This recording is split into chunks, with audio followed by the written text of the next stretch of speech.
Welcome to the Daily AI Show, everybody. Um, so today we're talking about the age of the agent orchestrator and actually the follow-up article of that, which is the age of the agent spec. So today is June 9th, and I'm joined by Junmi, Beth, Brian, and we may have, I don't know, Andy maybe coming on a little later, but nope, not today. So there's two articles that actually led to this show, and the articles by Shyamal and Anadkat. I hope I'm pronouncing that correctly. From the applied AI, I guess, division of OpenAI, and he was talking about the age of the agent orchestrator. Now, we've been talking about this for a while now, where one of the skill sets that people need to learn over the next couple of months and over years is being able to manage, create agents to go out and do the work for them, right? And so this article talks about the different elements of what that actually looks like. So, a couple points I want to start with. And the first one is pretty controversial because his first paragraph is expertise gets democratized, right? So, how if you in the past if you knew a specific if you're the specific knowledge about, let's say, the tax code, that was the example, or accounting, or whatever the specific knowledge, you become a gatekeeper. But with AI and with agents, that gate is suddenly open, which also brings the question about, well, like, all these people who have spent years and years cultivating that expertise, what happens to them, right? So now, Shyamalan believes that there'll be still need for those people, but that everybody has access to that. Now, initially, when obviously the internet came on, people had access to that information, but the gatekeepers were still the experts. But now you have agents, PhD level above. We've seen the IQ scores for AI. So I can only imagine these agents would be as smart, if not smarter, to be able to gather, assess, reason, and pick out all this information. So that would be one of the very first things, is when he says expertise gets democratized, then what happens to everybody else who were the experts to begin with? So I guess, like, that'll be the first topic I want to I start. mean, look, that's it. There's some really important things. In fact, I even screenshotted part of it and made it a LinkedIn post today on sort of that point. Here's what I think, Carl, and like Beth and Jimmy as well. But like, what do you guys think? I always think when people talk about you're going to need more, the experts are going to have to be the human in the loop. And I always think, like, true, that's true. A couple things there though that I would put as asterisks. One, less experts, and two, than there are right now to do the same amount of work or more. And two, that's a short-term problem. I think in everything we know about where AI is moving, how fast and rapidly it's moving, I feel very confident that the idea that right now we might say, ooh, I don't know if I would trust a full-on AI doctor because it could hallucinate, it could do, and you go, yeah, that's absolutely, there's some definite places where you should not, entrust, maybe the expert being AI. But that won't always be the case. It will not be equal across all fields and industries and sub-industries. And some near term may actually be in the next decade, not in the next 6 months. Some will be solved a little bit faster than that. So I think this is actually right. When I read these two articles, I thought, number one, this is boots on the ground type information, not pie in the sky. This is somebody who's thought and is intelligent and is working in this area at OpenAI. And I think there's some really, really actionable insights. But the thing that I screen grabbed and put a red box around and said, right here, this is where I think people should be focusing, was in reference to, well, it could be anybody changing careers, obviously, but I was referencing anybody in high school or college age, because this is what this paragraph says. The knowledge that used to require years of schooling and apprenticeships will be accessible to anyone who can chat, call an API, and structure the loop. It's also going to be uncomfortable for people whose status is tied up in being the only ones who could do something. Can I talk about an auditor I knew in Iraq who was a giant you-know-what, and this is what he based his entire personality on? Okay, we all know people like this. He was miserable to deal with. It was fully based on him being the one that had to be smartest in the room about the audit, right? So we know people like this. It's going to be uncomfortable for people like that. But here's the other part of it. If you're training for a career because you believe the information is scarce, it's worth asking yourself what happens when it's not. I don't care what you're training for. You should be asking yourself this question, whether you believe AI can touch it right now or not. The second sentence, if you're training to be the person who can take all of the cheap information and turn it into a valuable outcome, you're on firmer ground, not fully protected, firmer ground. And I think those words were probably chosen specifically because it's not a pass all the way in. So can we take the experts and turn them into these AI orchestrators that we're going to talk about today? Yeah, I think so. Absolutely. But there's going to definitely pass other people by who don't have the skill set or who do not want to make the transition into these sort of newer roles. What do you guys think? I think it depends how rigid your experts are. So when I was reading these, this again for me came up to, oh, so there is an artist role, right? There's a role in art, role in improv that trains for this. It's stage manager, it's coach of improvisers, right? Where you are training to manage a process and help people manage a process without needing to be the person who could do that specific thing, right? I can be an amazing stage manager. Actually, when I was doing theater, I was not an amazing stage manager. I would be now, but because I saw the perspective of the performer too much.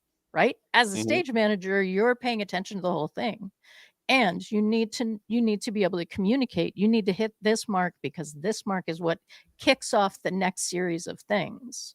Right, but there's nothing in that that says, oh, you got to be a stage manager because you were so good at performing. Well, It's acknowledged that those are different skill sets. yes. Right, and as a stage manager, you may be managing a musician one week and an opera the next week, and right, like it's assumed that you're not the expert in the thing, because if you were the expert in the thing, then you would be doing the thing, right? I mean, that's like a lifelong pursuit. I think that's a challenge for us, and I think some experts will make that shift and other experts just will not have the bandwidth to take that message in. Yeah, Right, I agree with you. And they're not going to be willing. Some will go down with the ship. Some experts will absolutely go down with the ship and they will just play the music on on the board on the front of the Titanic on the way down because they're the experts. They've been applauded as being the experts. They are the keepers of the knowledge. Like I said, we all know, I don't care what industry it's in, we all know people personally or professionally who are in our lives. I think everybody would, who fit that bill. Now, it might be somebody that is generally across, respected, a surgeon, somebody where we can put this parameter on and say, well, I know they had to go through X amount of years of school to get to this point. And that's very, very respectable. And man, the time and the commitment to that. And so we're going to celebrate that and we're going to lift them up, and pace follows that as well. And I'm not saying AI wipes out surgeons or anything like that. I'm just saying that this brings up a really good point. Now, there's a lot more to this, obviously, about this idea of AI orchestration. I don't know, Carl, if you want to, Son of God, to go into this, because he's got a few different areas that he thinks are going to sort of rise to the top. He talks about expertise getting democratized, which you talked about. Resource optimization matters a lot more. That one I find really interesting because that gets to that orchestration level about, it's, to your point, Beth, it's the stage manager. How many plates is a stage manager spinning at one time and doing it and making it look almost easy, right? Whenever you see somebody who's really good at project management or really good at managing multiple different things going on at once, stage management, I would imagine, for improv or a comedy or something like that, or a play, they make it look easy because they're so good at watching everything. They have, and that's what I think this gets into, the resource optimization.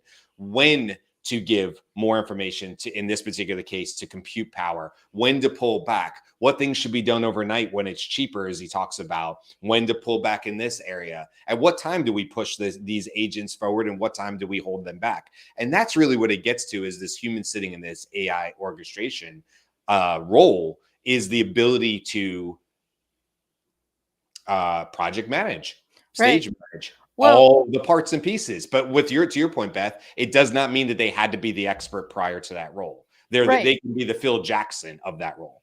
Could this be the opportunity where you are a good enough person in the content of what is being orchestrated and created, but because you ran front of house to put yourself through like college, because you ran that restaurant every time you were there, now you're the perfect thing, right? Like, you understand this enough and you have this innate skill.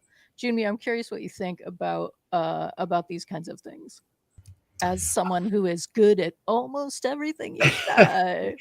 Yeah, I mean, I like to describe myself as a experienced generalist, because everybody has a nice random assortment of skills and experiences and things like that. But I think it really aligns with the concept of this orchestrator. Right. It's good to know how a bunch of different things work, especially within if this was within an organization, right? It's good to know how all of your departments work. It's good to have cross departmental or cross talent, cross disciplinary skills, right? So that you know enough about your marketing team and enough about your sales team and enough about your IT team to be able to orchestrate the agents that will be offloading some of these tasks, or eventually all of these tasks. So I think that might be that skill set of being able to touch all of these waypoints is going to be a success factor for you, right?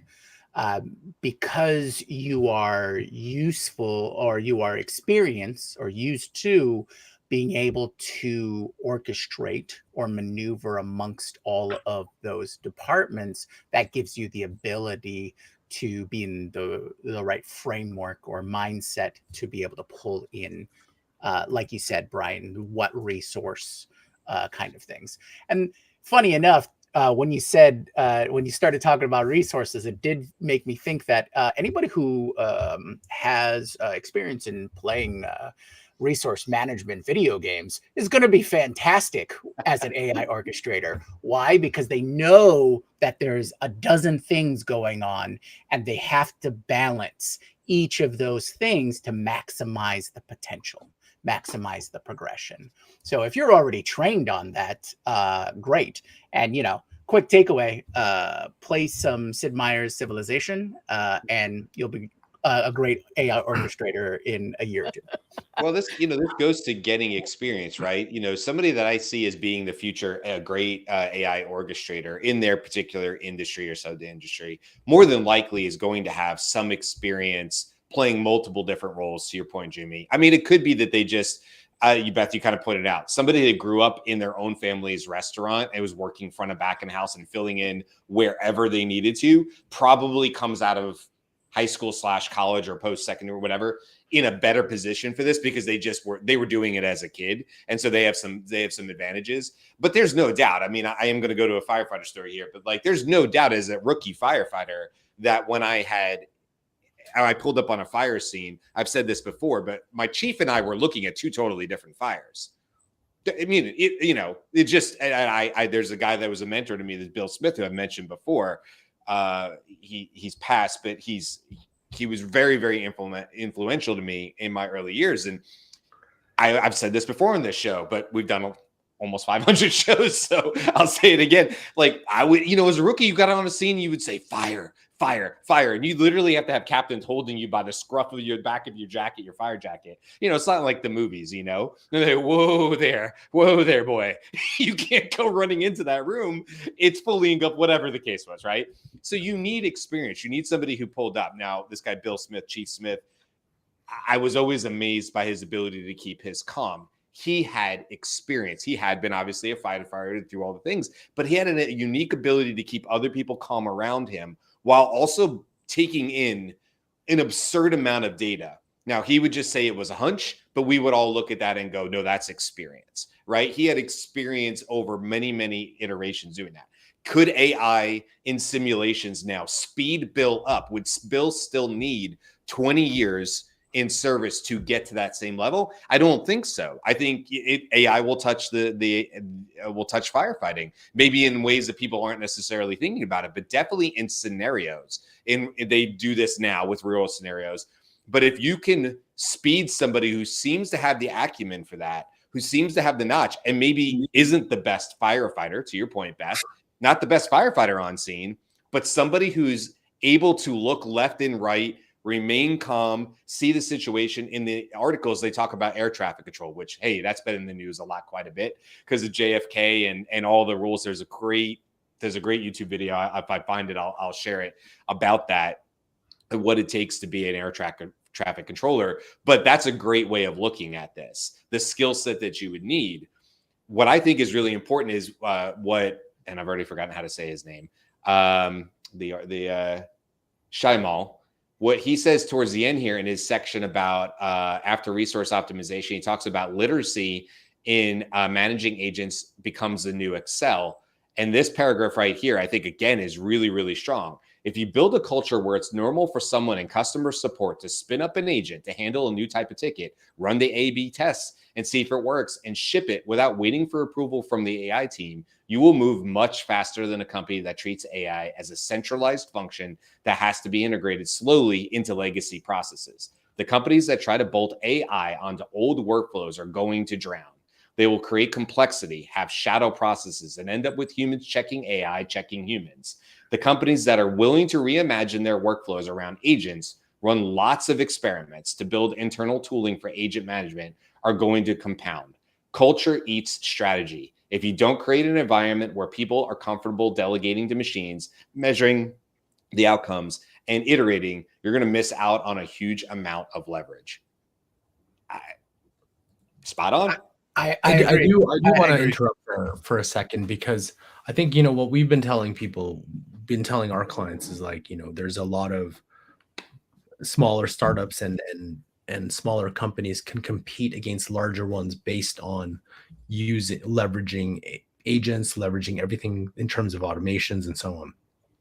But when we're talking about resource allocation, well, how do you get that resource allocation, right? Once companies are actually kind of aware, the more resources we put at a specific tasks, the higher likelihood the outcomes can be better, which means it still puts the footing back on larger companies who have access to said resources, right? How much compute can I put? How much flop I can put against this task, this task, this task? And so one potential outcome I'm seeing here is that if a larger company who may not be AI native in terms of all their processes, but can throw a bunch of money and assign compute to tons and tons and tons of AI agents to accomplish the task, they can catch up and surpass. And then we're kind of back to smaller versus larger, who has the more the ability to get those resources. So I was like, there's only a finite amount of time where smaller and that can take on any of the big companies, because if this is correct in terms of resource optimization, and maybe this is still several years away, once they kind of figure it out, it's the more money we can throw at it, the more compute that we can do, which means, and then I would imagine agents become even easier to use, that really any business can use them. This is true. And it's one of the dichotomies that we kind of got to work with, right? There is a reason why hundreds of billions of dollars were spent into AI, right? By people who have hundreds of billions of dollars. They foresee a return on that investment, right? So when it comes to resource allocation, and if we are on a track where it's a matter of scale, or eventuality a matter of scale, then, like you said, Carl, it is it is a something that we need to be either concerned or aware of in terms of, will OpenAI or a company like OpenAI reach a certain level to where they are providing everything, right? Ideally, and the way they've sort of positioned themselves currently is, or foundational AI creators or manufacturers or designers or developers, as you want to call them, but the way they position themselves currently is they want to be closer to the shovel and pickaxes, and less about the services side. Now, OpenAI, with their recent strategy, has been more customer facing, and we can kind of see it going down that route. So, eating up operational things, eating up productivity things, taking a piece. Right now, it's taking a piece of existing markets from each other. Right? OpenAI wants to be the Google before Google becomes the OpenAI, and those kinds of situations. Ideally, when you hear the mission of once we reach AGI, it's for the betterment of humanity, or AI is great for humanity as a whole. It's to lower the bar and give us more of an opportunity to try out new things, to make changes and things like that. But there's that balance of, there's obviously a reason why this group of people are investing in it, and what are this other group of people going to really get out of that. Now, in the immediacy of this context of the AI orchestrators, people, and this kind of goes to what Brian was saying, in terms of flattening hierarchies or reducing silos, right? Because in our corporate structure right now, there's lots of silos. Like I was just mentioning departments, right? This is the marketing department, this is IT, and they have some connect points and they have liaisons between them, but they're still very siloed in most structures. But like you're saying, Brian, in the article, you've got to rethink how those hierarchies are set up, right? It's got to be more flattened because everything is going to be more interconnected. Think of more of a web, or networked between them, and they all have these little touch points, multiple touch points with each other. And it's less important that this is this and this is this. We're all going to be woven together to accomplish whatever the project is, or whatever the end goal is. So yes, Carl, I see that that's going to be a fine balance of, because everything's moving so quickly, can you get to a position, or can you take away anything from that, the offerings from the foundational AI folks? And, Sam has said you got to rethink how you're going to be building your business, because you're going to get steamrolled if you're just saying, oh, I'm going to build around this feature, because that feature is coming from them. They're going to be offering it. So maybe this is a chance to rethink what business is and what our relationship with that structure as a whole is. So again, AI, I always think, is a great opportunity for all of us to make those extremely large systemic changes that are very difficult to do without something that moves and it evolves this quickly. What's really cool, Jimmy? You talked about being a generalist. I'm with you. It's not something I was actually ashamed of it. I talk about this a lot in posts and things, but I was well into my 30s before I really started to celebrate that I had a lot of different experiences, and that maybe I hadn't perhaps. My dad worked in aviation, a couple different companies, but really just 3 in a 40-year span, right? And did very, very well. My brother, similar situation, sort of stayed in one area. And of course, I was sort of the black sheep as far as that was concerned. And I was bouncing around a lot, but just so happens that having a lot of little experiences and not really being an expert in any one thing has actually proved to be really, really helpful for me. And I think what's cool about this, Jimmy, is what I think is there's not as many barriers now for somebody being endlessly curious. Because of AI, you can be endlessly curious in areas that you would have previously had no access to. So we've heard about people being on sets, movie sets, And they were like, well, how did you get into, you were an actor, but how did you get into directing? Man, I'm just endlessly curious. I want to know what everybody's doing. I want to know how they tinker. I want to know how they take, and then you look at these people and go, oh, wow, these are the people who are going to be the orchestrators, because they're not, to Beth's point, they're not the experts, but these are people who are just endlessly fascinated and curious, like the idea of, and I'm sure you guys, I have to jump at it. You guys will talk about it here.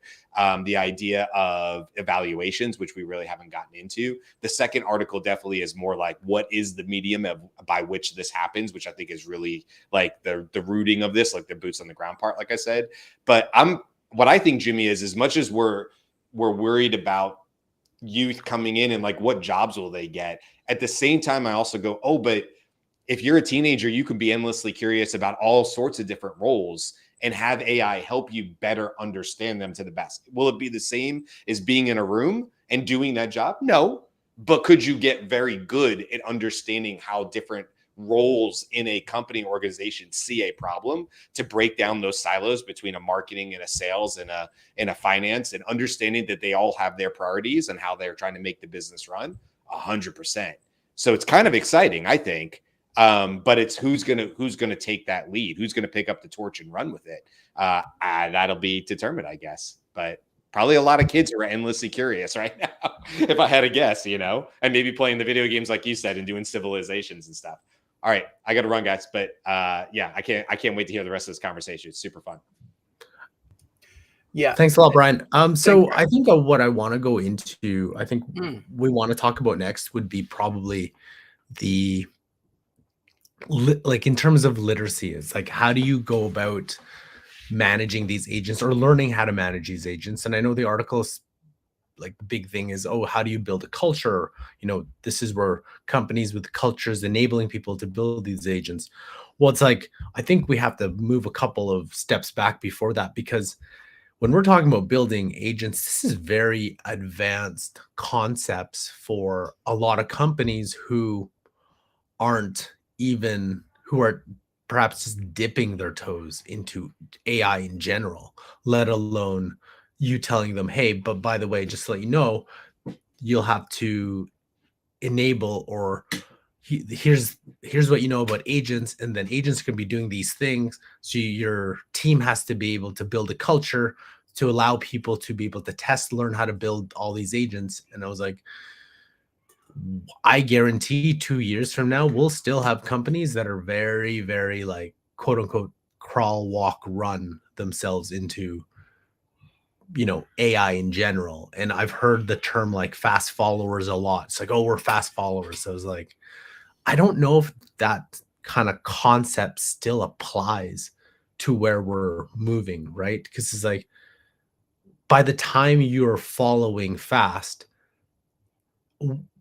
how things move are so different. So I don't know. It's gonna be, and maybe it's the first movers who will, like, I guess, I don't know, win it all. Because by the time other companies are fast following, what do you have? What do you have left when all these companies have hundreds of agents just deploying, and your company's still kind of dipping your toe? So Yeah. go Okay. ahead, Jimmy. Well, I was just going to say that is one of those concerns, right? It follows in the same kind of thinking of, since you're going to have hundreds of agents taking care of, a lot of these positions, a lot of this work, people are worried about what does that mean for like the job market. We're already in a terrible job market right now, right? And AI moves so quickly. Every 6 months, it's something else, right? There's some other growth there, right? And we're now starting to hear CEOs of large organizations start touting AI, or a more AI first position. And so what I don't hear is the answer.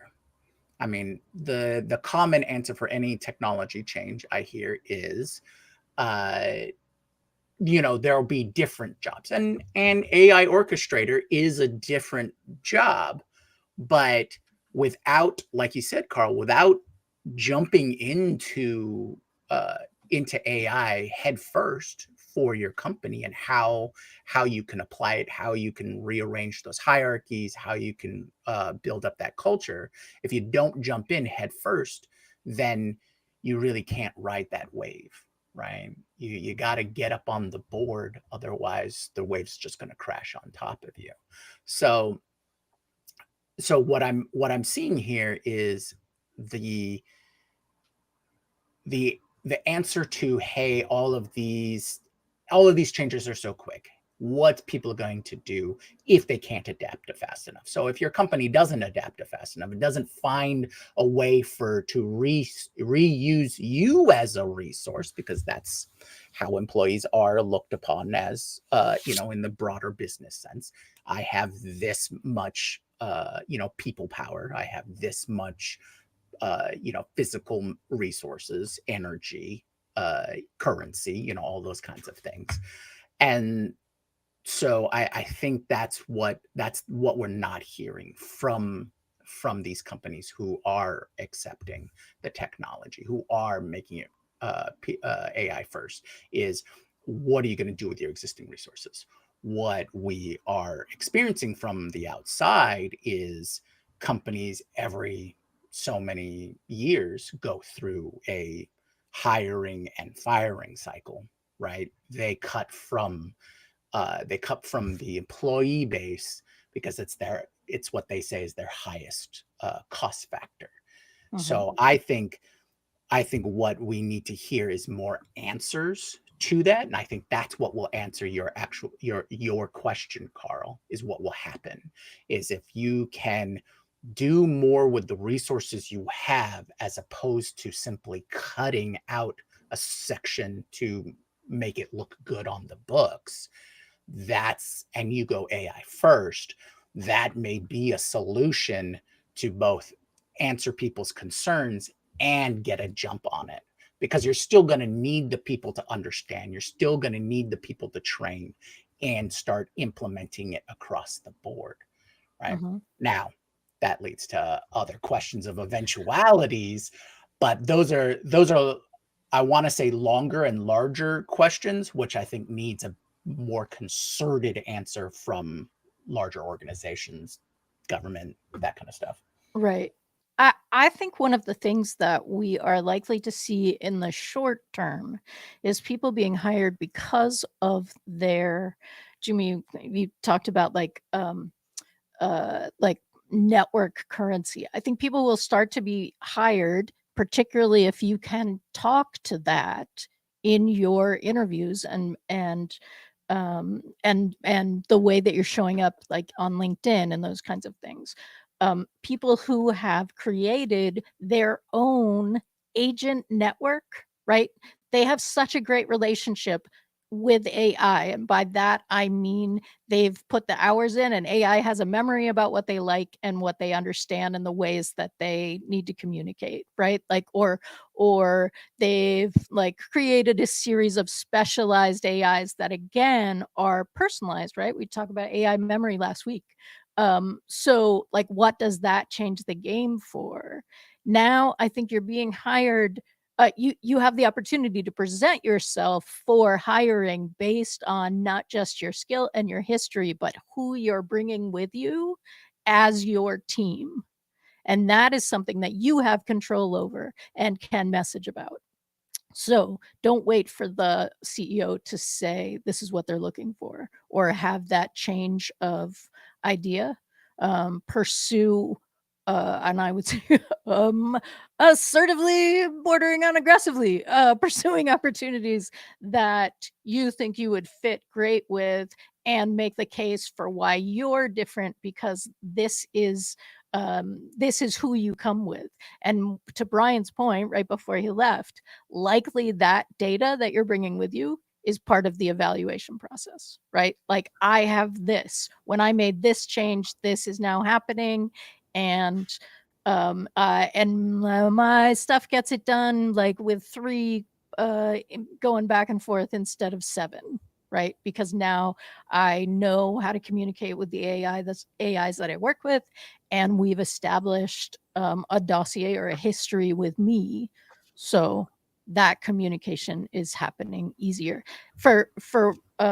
There is a model for this, and it is working with an interpreter, right? Interpreters for the government, interpreters for the UN, they have like huge histories with the people that they're interpreting for. So they're able to do a more effective interpretation about all that's being discussed. And there's like a trust and that kind of stuff. I think that's where we're going.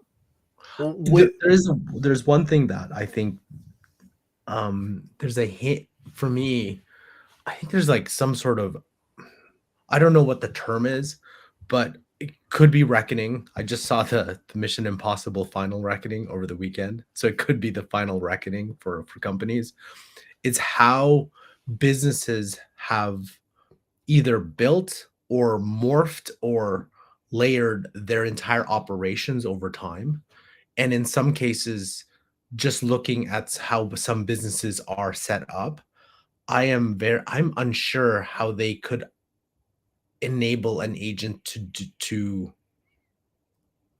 participate in their entire system. Like, it would take a huge overhaul and a change in culture on their part to enable this.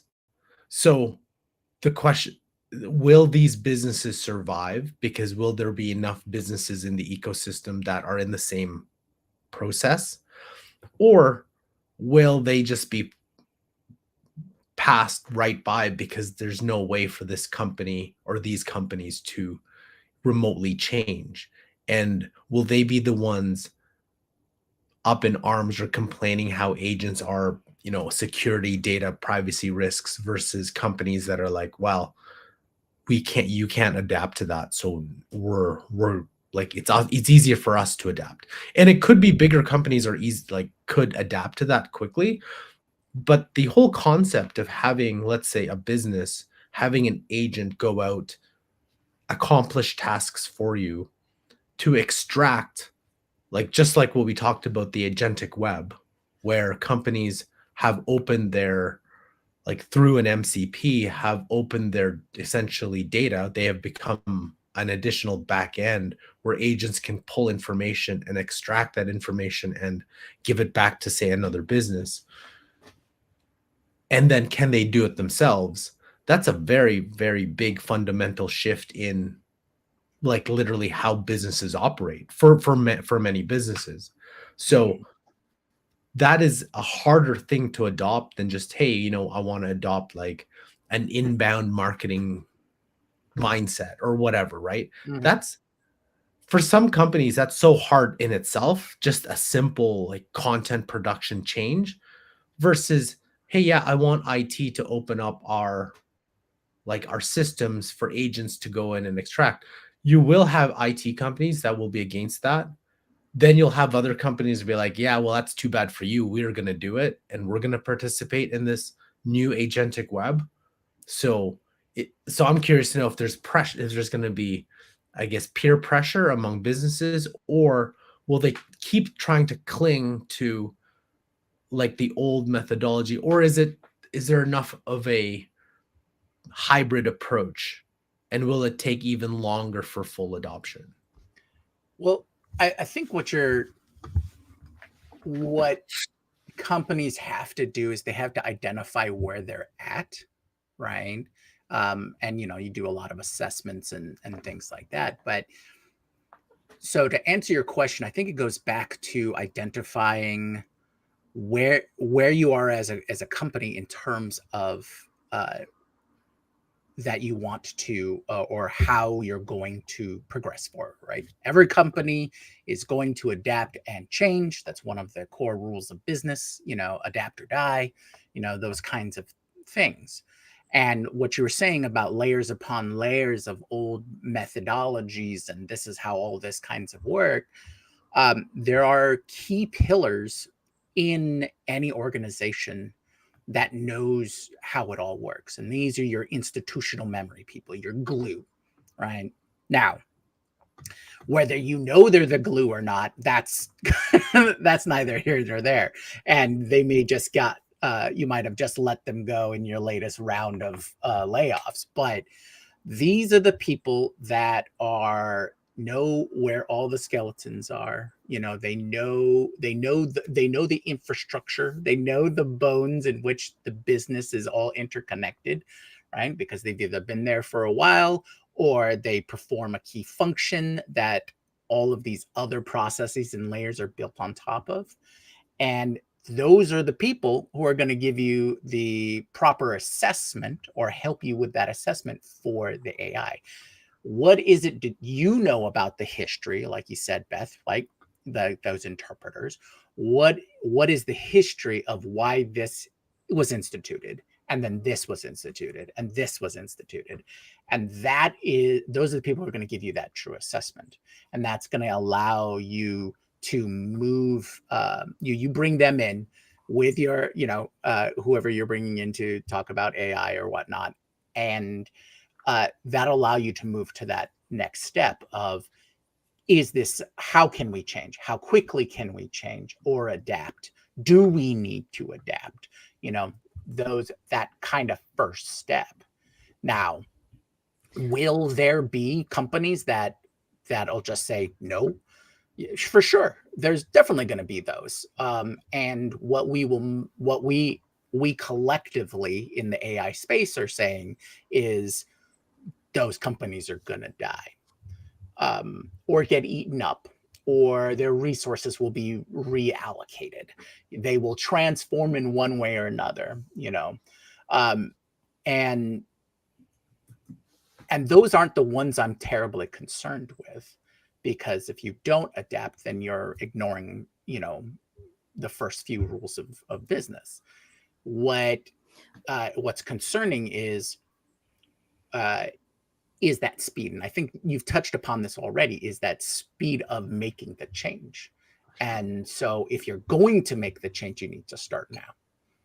Well, right? It's also, yes, it's also important to understand, and I think put a system in place that that accounts for the fact that individually or organizationally, it's really hard to see the box that you're in. So in that institutional memory, there are people who remember why that decision was made. And that is important as we're moving forward, right? In terms of capacity, in terms of all that stuff. We are in a situation that today I'm describing. The equivalent is that from now on, gravity is 50% less effective every 217.5 days, right? Like some random thing that you couldn't just like, okay, it's every 3 months. Now, how do we do that? Right? Like you can't see the box that you're in, but the person who's outside of it, the startup that is looking outside the box, can see not only you in the box, but can also see what's changed in the environment in which your box is. Right? Your box is floating. We're all floating now. We have to deal with less floating people in the air if we're a smaller company. Those kinds of things are really important. And I do believe that working with AI to be your interpreter, to be your personal agent, your corporate agent in that context is also very helpful. I don't see people really, I think people get to this point and go, I mean, gravity, am I right? It ain't like it was when we were kids. And it's like, okay, but there's more conversation here, right? Like we're all going to go, wow. And then we're going to get to nitty gritty. Like, how are you doing it? Like, right. I think it's interesting when you were proposing that you have your AI team and you're bringing that to whatever, if you want a job interview, or, this is my value proposition. I think that really sets up for more independent or more of the freelance concept, right? And this comes down to the, hey, I'm my team. These are the results that I get. Do you want to engage us for X amount of time for these parameters? Those kinds of things. And coincidentally, if you want to hear Jumi talk more about this, go to our congratulations class of AI. Jumi continues. Sorry. So, so because, but because of this proposed new framework, right? It does require the relationship between employee and employer to shift, right? You are working for yourself. You are having that freelance relationship, right? Everybody becomes more freelance. This does help larger companies in terms of spinning up and spinning down or spinning out their own departments. When they want people, they'll bring them on for the time that they're doing it, and this may set off alarms for people, especially if you are used to the stability of I just do my job 9 to 5 and those kinds of things. That may be a huge shift in the relationship of work, is that 9 to 5 may no longer exist, right? There it just becomes a series where we already live in a world where in large corporations in particular, there are just meeting times. Everybody goes, does everything else, and then they meet. And that's going to be sort of the system of, if people are like, I need 100 people working on this new campaign, all right, whether it be marketing services or technical services or support services. Like, I got a new campaign, I got a new brand, I need to spin it up like a new imprint or something. It's like, okay, go. And then that job's for 6 months. And then those 100 people are like, okay, we spun them up. All right. And now we're done. It's like, okay, contract ended. That's the end of that campaign. So from the corporation side of things, from the, the big company side of things, that is, you become more agency-like. So if you have any familiarity with creative agencies, it's per project. It is project-based. It's like, I got 4 quarters, and each quarter we're going to run a new campaign. That's 4 campaigns. I need a team for campaign 1, 2, 3, and 4, and you orchestrate those resources. And, and then you look at the data at the end of each campaign, or at the end of the year, and that's going to influence your choices for the future, or the next year. And everyone who's part of those campaigns, that's the employee now. Right. And they come with their team of agents or their support structure or whatever. Because I can guarantee you, anyone at the top in the C-suite or the board, they don't care how it's done. They care about the result, right? So if whoever's in charge of all of your team management spins up what you need, accomplishes the goal, and then spins it out, and then on, in your P&L and your bottom line there, everything looks good, then that works, right? They're not concerned with, here is our monolith. Now, I am sure Carl is. I know. I'm sure there's a few of those who want to keep their monolith, and they want to keep everything framed up. But are those the ones that are going to be able to adapt fast enough and shift with the ever evolving technology? Maybe those are the ones that are going to have the problem, Carl. The one thing that I when you were talking got me thinking, and there was somebody who wrote this article, I can't remember who, was saying, it's like, well, when you said the CEO or the C-suite, I was like, well, it doesn't take a genius to be like, wait a minute, I have an agent that can do this kind of stuff. What do I need a C-suite for? Exactly. What literally do I need you? What do I need you for? Like, the decisions you make, like, okay, my VP of whatever, I was like, but I can create those. And I think the article I was talking about was like, person's like, one junior marketer who knows how to execute plus an army of agents for a company, what do you need multiple layers now? Like, what are those? Like, why do I need, right? Right. It's like, It's going to be startup versus yeah, existing or yes, established, right? Because they can move faster, do yes, more with a single individual yeah, orchestrating their army of yes, agents. So that, like I said, so that becomes your freelance. You are the whole company.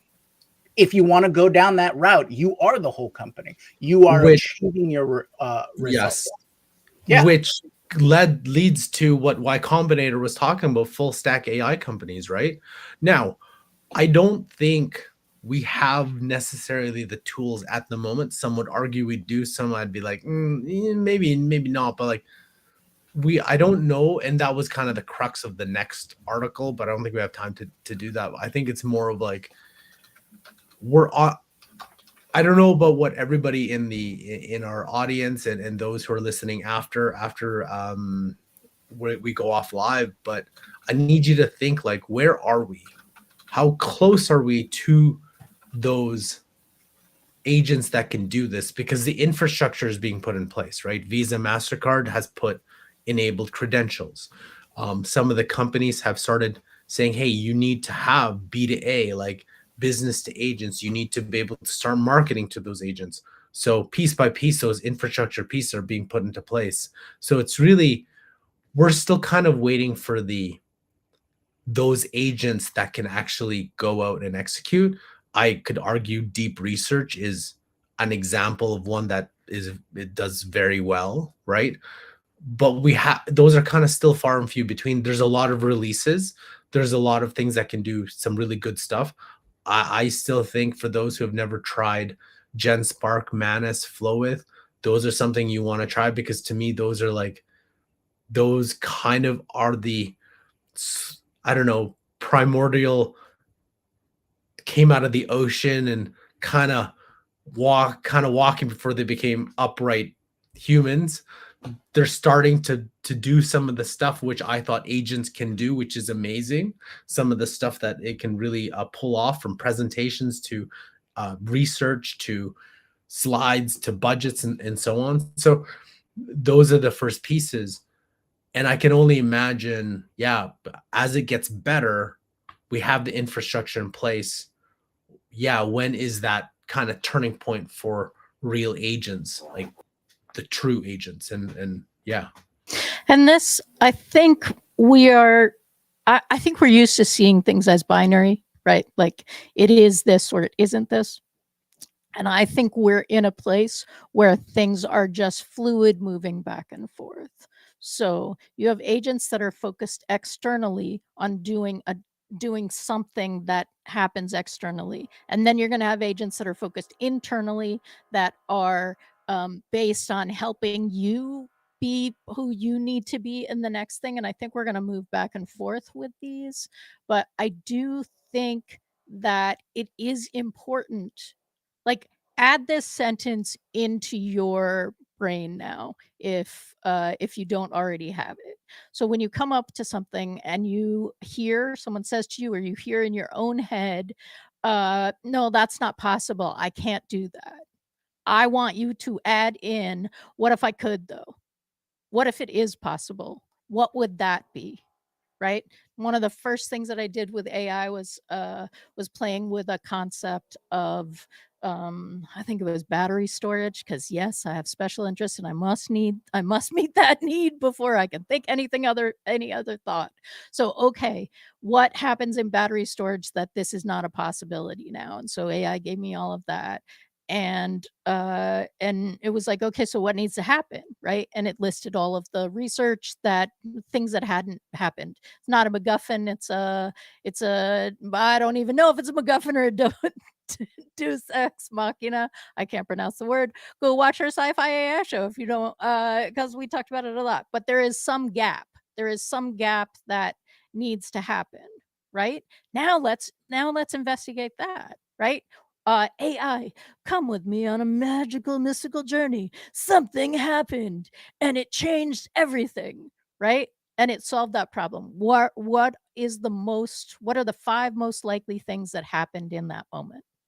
Now that's a research place, right? Like, oh, who's doing that, right? How far do we have somebody who's gotten 33% there and somebody else is coming from a different, like, those are the kinds of ways that I am advocating you start to engage in what you, and not everything that you do, like, okay, make your peanut butter and jelly sandwich however you want, but do this on a regular basis, right? Like, this is cardio. This is AI cardio. And just to add on to that, I would say be a scientist. Remember what they said on Mythbusters. The only difference between messing around and doing science is writing it down. So record everything, right? You now have a tool that can extrapolate great insights from everything you do. So you should monitor and record everything that you do, because that could be turned into additional insights. There's one thing that I've learned is, as you want to convince any corporate structure over time, is they want to see something that is at least seems factual. Convince them, right? That's why there's so much involvement in data. So if you can say, oh yeah, I have experience in this because you did 1,000 different deep research queries just because you were interested. It's like, yes, I am, I have done X, Y, and Z. And because of those, because of those insights, I was able to apply and get this result, right? Those kinds of things. So record everything. You'll be amazed on how much you actually do. I guess with that, we're ready to close this episode down. Does anybody have any final thoughts before we finish it off here? Nope. So, Sorry, yeah, Beth, that was it. Go. That was it. And we are going to have some more Agenic shows coming up. Carla suggested some. People are calling from in the chat, so just look for those. And I don't think we're going to be doing a WWDC reaction show. Just, I don't know if we are, but I don't know how much AI is going to be there, or are we just going to be setting us up for disappointment? They've come out that's and half said, the fun, Carl. Remember the last one we did? Haven't they actually come out and said, we will be disappointing you? Right? Like, if you start, that is your opening line, then I think that's done. All right. So thank you very much. Thank you for everyone who joins us live on a daily basis. We love having you on just seeing the chat. It's amazing. Just remember to follow, like, subscribe wherever you listen, watch on your platforms. It's funny because, like, I've been watching a lot of those holy vlogs, historical vlogs, where you have like history characters asking people to like and subscribe back in like whenever. Those are always hilarious. So that just reminds me. Also a reminder, we do have a newsletter where we put a lot of different things that we don't get to on the show. And also we'd love to have you in our community. It's on Slack, that you can take the conversation we have from this show onto there, and we there's a lot more discussions and conversations as well. I think that does it for today. We'll see you all tomorrow. Thanks. Aloha.